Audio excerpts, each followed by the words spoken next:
Bonsoir à tous et merci d'être en notre compagnie dans ce nouveau programme du soir sur New World Info. On va parler dans le décryptage de l'actualité pour débuter du Ghana, où l'opposition rejette la réélection du président élu Nana Akufo-Addo. Ce sera avec notre éditorialiste Mamadou Diouf. Bonsoir Mamadou Diouf. Bonsoir Samuel.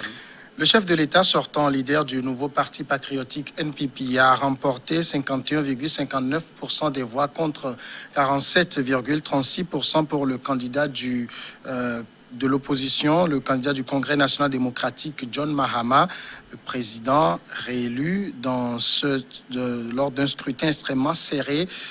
Mais sa victoire est contestée par l'opposition qui dénonce une attaque à l'encontre de la démocratie. Seuls 515 524 voix séparent le vainqueur de son suivant immédiat. Mamadou Diouf, c'est un écart très serré. Oui, c'est un écart très serré, mais le Ghana est pratiquement habitué à des résultats de ce type. Ce n'est pas la première fois quand l'ancien président qui est candidat, qui conteste actuellement les résultats, a gagné les élections en 2012. Il l'avait emporté avec 50,7% des voix. Donc on est habitué, c'est la quatrième fois que ces deux s'affrontent. Ces deux éléphants de la scène politique au niveau du Ghana. On a vu chacun de ces partis mobiliser ses militants, ses sympathisants. Tout le monde s'attendait effectivement à des résultats extrêmement serrés, voire même éventuellement à un second tour. Le président a gagné, mais si c'est ce que les urnes disent, il faut tout simplement qu'on l'accepte. Mais l'opposition conteste cette réélection et parle de fraude. Oui, je veux bien qu'on conteste des résultats, mais qu'on conteste des résultats dans le cadre du scrutin lui-même. On a vu ce qui s'est passé au Burkina. Quand les résultats ont commencé à sortir, l'opposition a fait une conférence de presse, plusieurs candidats se sont mis ensemble pour dire qu'ils vont s'opposer, mais ça n'a pas fait long feu. La même chose s'était passée au Sénégal avec le coup KO de Macky Sall, Idrissa Seck, Sonko, etc. S'étaient mis ensemble également pour dire ça ne passera pas, ça n'a pas fait long feu. C'est-à-dire qu'il faut qu'on accepte aujourd'hui qu'il y a des pays où on est en mesure d'organiser des élections dans les normes, mais il faudrait également qu'après, qu'on accepte les résultats sortis des urnes. Et au Ghana, pour le moment, aucune preuve n'a été donnée qu'il y a eu des fraudes, bien qu'eux-mêmes, ils disent qu'ils ont des preuves accablantes. Mais bon, c'est ce qu'on avait dit au Burkina, c'est ce qu'on avait dit au Sénégal, mais rien n'avait été montré. Donc, attendons de voir. Ce qui est sûr, c'est que pour l'instant, il n'y a aucune raison de douter des résultats qui ont été publiés par la commission électorale. D'autant plus que ce n'est pas la première fois qu'une opposition contesterait une élection au Ghana. Mais non, en 2012, c'était l'inverse. En 2012, quand John Mahama a gagné, c'est Nana Akufo-Addo qui avait contesté, une très longue contestation d'ailleurs, qui a duré 8 mois. Mais le Ghana avait montré que c'est un pays démocratique. La contestation a pratiquement été traitée en public. On faisait une retransmission par la radio, par la télévision, des débats sur la contestation, et pendant 8 mois, tout le monde a su qu'est-ce qui s'est passé dans les urnes, qu'est-ce qui ne s'est pas passé dans les urnes. Au bout de 8 mois, la victoire de John Mahama a été confirmée. Sans violence, sans autre chose. Et je crois qu'il ne faut pas qu'ils oublient qu'ils ont signé le pacte de la paix. Ce pacte leur demandait à ce que, quand les élections, pendant les élections, tout comme après les élections, que personne ne fasse usage de la violence, mais qu'on fasse recours au droit quand il y a un contentieux qu'il faut régler. Et c'est ce qu'ils sont en train quand même de faire pour le moment. Ils n'ont pas appelé à manifester, même si certains des militants ont du mal à accepter la défaite de John Mahama. Il n'a pas appelé à manifester. Il a dit qu'ils vont utiliser les voies de recours sur le plan juridique pour contester les résultats. Mais on sent du côté de John Mahama qu'il risque d'être peut-être un peu véhément dans sa contestation. Il a dit clairement « I will not congratulate anyone », je ne vais féliciter personne. Oui, mais on avait vu la même chose au Burkina. Mais après, on a vu les leaders de l'opposition aller les uns après les autres féliciter le président Roch qui a été réélu, en allant même le féliciter parfois dans son QG de campagne, en n'attendant même pas que les résultats officiels ne soient proclamés. Je me dis que c'est l'éternel problème. C'est comme si les gens partent parfois aux élections en se mettant en tête que nécessairement, je gagne les élections. Et le résultat que ça produit, c'est qu'après, quand les résultats sortent, c'est comme un choc. C'est comme le choc de Trump qui dure trop longtemps quand même.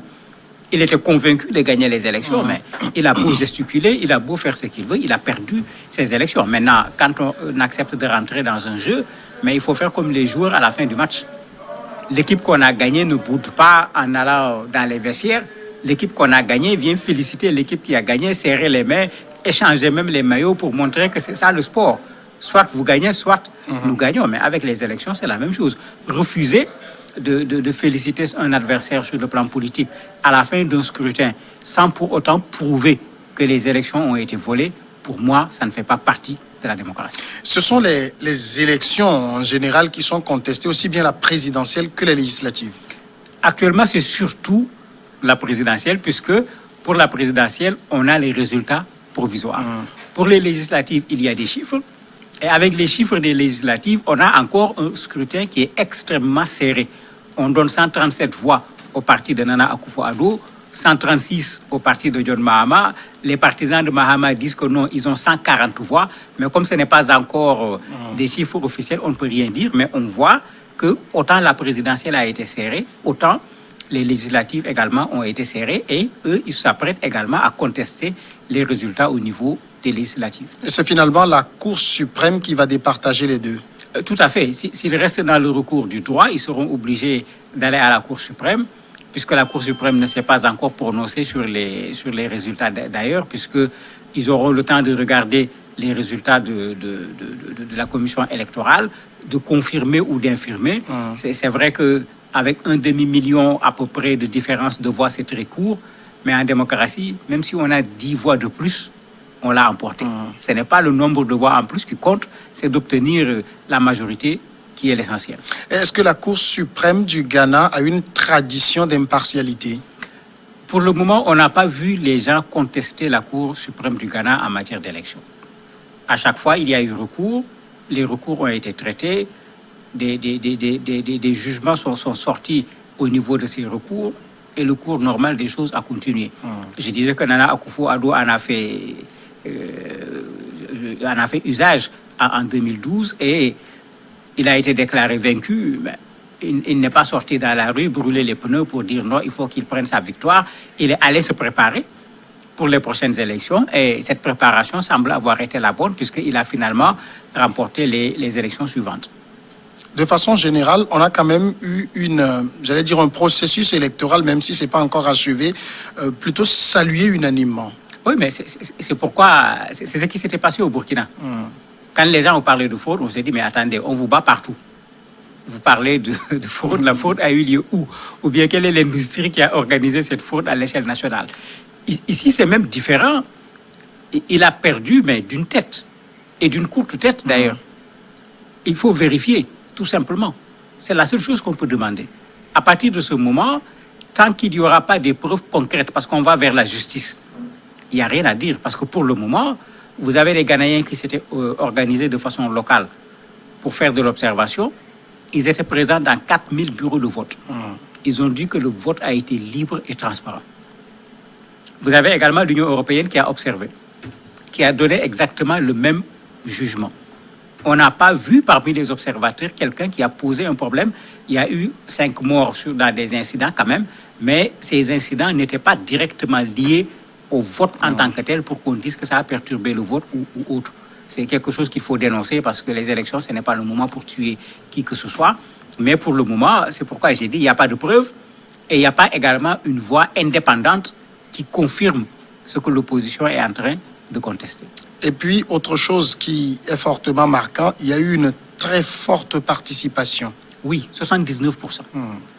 Mais ça, on l'avait senti parce que si vous avez regardé la campagne, moi, je me disais que les Ghanéens avaient oublié que le Covid était là.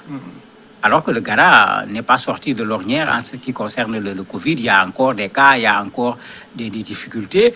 Mais il faut le dire, les deux adversaires, chacun a mobilisé ces gens, chacun a mouillé le maillot véritablement, de sorte qu'on craignait ce qu'on a vu, un résultat extrêmement serré, parce que sur le terrain, on voyait carrément que chacun des deux candidats, vous n'étiez pas les seuls bien sûr, mais c'est les deux qu'on attendait, chacun a mis le paquet, l'un pour garder le pouvoir, l'autre pour reprendre le pouvoir, et on a vu ce que ça donnait comme résultat. Vous l'avez dit, il n'y avait pas que 2 candidats, il y en avait 13, et les 11 autres se partagent juste 1% des voix. Oui, mais c'est le résultat habituel. C'est le résultat habituel en Afrique. Bon, moi, je crois qu'il faut que les gens acceptent de faire du parrainage une règle. Je ne vois pas qu'est-ce que quelqu'un vient faire dans une élection où, à la fin du scrutin, sur 17 millions de Ghanéens, tu as du mal à avoir 1% des voix. C'est du gâchis à tout point de vue. Vous augmentez le nombre de candidats, ça réduit les possibilités d'avoir des débats intéressants, ça réduit le temps d'antenne qu'on puisse octroyer aux candidats qui ont quelque chose à dire. Vous brouillez simplement les pistes et puis après, au résultat, on voit ce que ça donne. Moi, je crois qu'il faut utiliser la méthode du parrainage pour que, quand quelqu'un veut être candidat, que la personne puisse prouver au moins qu'il y a des citoyens qui sont là, qui sont prêts, ne serait-ce qu'à voter pour lui, s'il ne parvient pas à avoir un minimum, ne serait-ce que 1% de l'électorat, qu'on demande à la personne d'aller faire campagne d'abord en attendant de revenir la prochaine fois. Mais en même temps, au Ghana, ça confirme que la vie politique reste dominée par NPP et NDC. Oui, cette bipolarisation, ça ne date pas d'aujourd'hui. Ils se sont retrouvés 4 fois de suite au niveau d'élections présidentielles, ce qui veut dire que, effectivement, ces deux partis sont les partis qui dominent la scène politique au niveau du Ghana. Bon, on est dans un pays anglophone, il ne faut pas qu'on l'oublie, même s'il y a plusieurs partis au Ghana, comme dans nos pays également. Là-bas, on a 2 partis qui vraiment jouent en tête en ce qui concerne les élections de façon générale. Et pour revenir sur la contestation, est-ce qu'on risque d'avoir une contestation aussi longue que celle de 2012 ? Ça dépend de jusqu'où John Mahama va aller. Puisque en matière de droit, si vous avez un système qui permet un recours, vous revenez pour refaire un autre recours, comme ce que Trump est en train de faire aux États-Unis, ça peut être très long.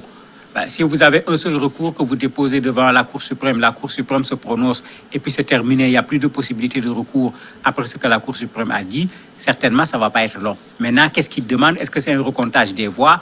Ils n'ont pas encore précisé clairement ce qu'ils veulent. C'est ça qui va déterminer la longueur ou pas du recours qui a été posé devant la Cour suprême. Mamadou Diouf, merci d'avoir répondu à nos questions. C'est moi qui vous remercie. Nous passons maintenant à la pause et nous sommes vendredi, c'est l'invité sport qui va suivre.